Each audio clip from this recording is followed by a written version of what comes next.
1000 fee అట. అంటే 2 ఎకరాల లోపు 2 ఎకరాల లోపు ఉన్నట్టయితే ఉంటే నీ భూమి ఎంత ఉన్నది అనేది ఒక విస్తీర్ణంతో పాటు ఆ సర్వే చేసి మ్యాప్ కూడా ఇస్తారన్నట్టు. ఈ సంబంధించినటువంటి గెట్లకి ఇవి, నీ పక్కన ఉన్నటువంటి గెట్లు సంబంధించినటువంటి వ్యక్తి పేరు ఇది అని ఈ నీ మ్యాప్ అంతా కూడా వేసి ఇస్తే దానికి 2 ఎకరాల లోపు ఉంటే 1000 రూపాయలు. 1000 రూపాయలలో 5% ఫీజు ప్రభుత్వానికి పోతుంది. 1000లో 5% అంటే నాకు తెలిసి ఎంత 50 రూపాయలు. 50 రూపాయలు గవర్నమెంట్కి. 950 రూపాయలు ఎవరికి అంటే సర్వే చేసినటువంటి ఇప్పుడు కొత్తగా వాళ్ళను ఎవరైతే సర్వేర్లను కొత్తగా మొన్న రవీంద్ర భారత్ ఇక్కడ శిల్పారామం అనుకుంటా, శిల్పారామంలో వాళ్ళ చేతిలో కాగితాలు పెట్టింది కదా, ట్రైనింగ్ పీరియడ్ పూర్తి చేసుకున్నటువంటి వాళ్ళకి అది పెట్టింది కదా, అవి ఇచ్చింది కదా. సో వాళ్ళే దరిదాపుగా 3456 మందికి ఆయనే ఆ పత్రాలు ఇవ్వడం జరిగింది. అయితే వాళ్ళే సర్వే చేయాలి. ఇప్పుడు వాళ్ళు సర్వే చేసి ఇవ్వాలి. వాళ్ళకి ఎంత ఇవ్వాలి ఫీజు?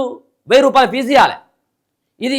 ఇది దాంట్లోనే ఎవరైతే మనం సర్వే చేయాలని చెప్పేసి మనం మీ సేవలో అప్లై చేసుకుంటామో ఆ రోజే మనం దాంట్లో ఆ డబ్బులు కట్టాలి. 5% గవర్నమెంట్కి వెళ్ళిపోతుంది. మిగతా 950 రూపాయలు ఎవరైతే సర్వే చేస్తూ ఉన్నారో అవి విడతల వారిగా వాళ్ళ అకౌంట్లో పడతాయట. అయితే దీంట్లో అసలైనటువంటి వ్యవహారం ఏంటంటే ఇప్పుడు వాళ్ళు సర్వే చేసేటువంటి వీళ్ళు ప్రభుత్వ ఉద్యోగులు కాదు. వాళ్ళు కాంట్రాక్ట్ బేసిక్, ప్రభుత్వంతో సంబంధం లేదు, ప్రభుత్వం జీతం కూడా ఇచ్చేది కాదు ఇది. అంటే రైతుల దగ్గర నుంచే వాళ్ళ నెత్తిలోనే చేతి పెట్టి ఇప్పుడు వసూలు చేస్తారన్నట్టు. ఇప్పుడు అంతా కూడా గెట్ల పంచాయతీలు ఇవి ఉండేయట. ఎందుకుండే గెట్ల పంచాయతీలు?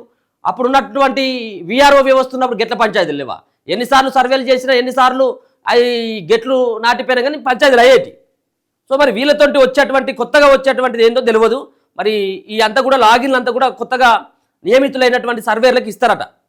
భూమి సర్వే రిజిస్ట్రేషన్ ప్రక్రియలో నెలకొన్న జాప్యం, గెట్ల పంచాయతీలకు శాశ్వతంగా చెక్ పెట్టే దిశగా రాష్ట్ర ప్రభుత్వం కీలక అడుగు వేసింది. భూభారతి చట్టం ప్రకారం ఇకపై వ్యవసాయ భూముల